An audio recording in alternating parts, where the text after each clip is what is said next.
You are completely entitled to opinions that are not supported by evidence, but the moment you spread that opinion as fact, you are a liar. And if you spread it as fact, knowing that it's not supported by evidence, you are both a liar and a fraud. Occam's barber.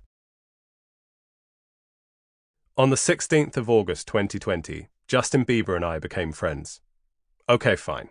He publicly told me to fuck off for challenging him in front of his then 144 million Instagram followers. But that's basically the same thing, right? Friend, acquaintance, mortal enemy. What's the difference?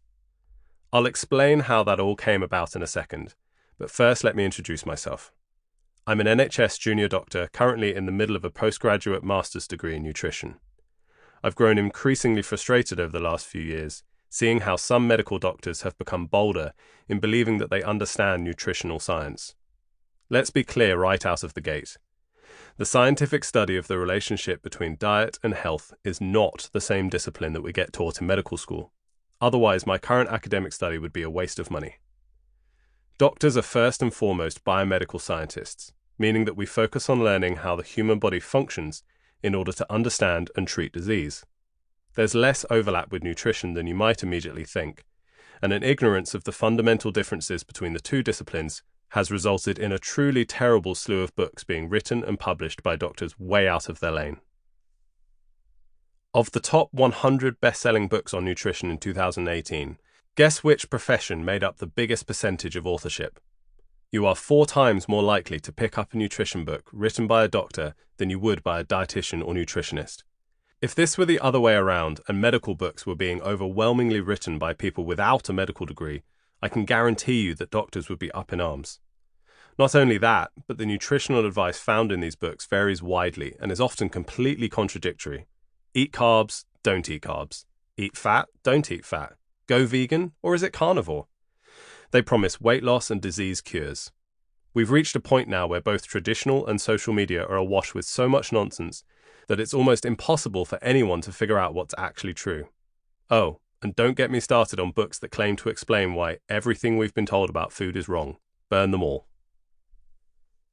Nutritional science actually knows an incredible amount about food and its impact on our health, but facts like eat more veg aren't exactly sexy, are they? It's much more exciting for someone to claim they're challenging the status quo and dogmatically promise a new solution to health and weight loss, even though those two categories aren't even the same thing. We'll get to that. Food isn't medicine. In my humble opinion, there is one simple truth that I believe would solve a lot of the difficulty sifting through the misinformation when it comes to nutrition. Food isn't medicine. I'm well aware that in the context of severe eating disorder recovery, this phrase can be very useful, especially for those requiring inpatient treatment. I'm not here to invalidate that. This specific exception doesn't make the rule for the rest of us. The vast majority of nutrition books rely on the opposite being true, despite the fact that you'd be hard-pressed to find anyone with formal training in dietetics or nutrition who uses the phrase. That alone should really tell you something. The fact that food isn't medicine is not a bad thing by any means. It's actually a really good thing that it's not. Our health is too often sold as something we have complete control over, and treating food as medicine only serves to encourage this rhetoric of personal responsibility. We need to stop shaming people for what they eat and implying that an illness was their fault for not making better choices. Recognizing that food isn't medicine doesn't mean I don't believe food can have a positive impact on someone's health. This isn't an either-or situation. Not only can the way we live our lives have a big impact on chronic disease, but helping people come off medication they believe to be lifelong is a wonderful aim. Ironically, accepting the differences between food and medicine leads to this pursuit becoming more realistic and attainable. Hang on a second, didn't Hippocrates, the so-called father of Western medicine, say to let food be thy medicine and medicine be thy food? Sorry to burst a bubble right at the beginning of this book, but Hippocrates never actually combined the two. This is simply a nice-sounding misquote. Although Hippocrates was ahead of his time back in 400 BC about many aspects of medicine, it's a little problematic to be using things he said, or supposedly said, as instruction on how to practice it today. For example, he believed that you could stop someone having a period by applying as large a cupping instrument as possible to the breasts. But no one is quoting him on that one, are they? This obsession with wanting food to be medicine has resulted in increasing numbers of doctors playing identity politics with their dietary choices.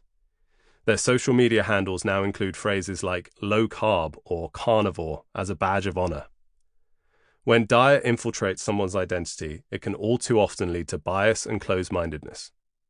When shown evidence that puts this new part of who they are into question, do you really think they're going to take the time to genuinely explore it? We are all perfectly entitled to choose to eat a certain way, but as doctors we have to keep this from being projected onto patients during a consultation.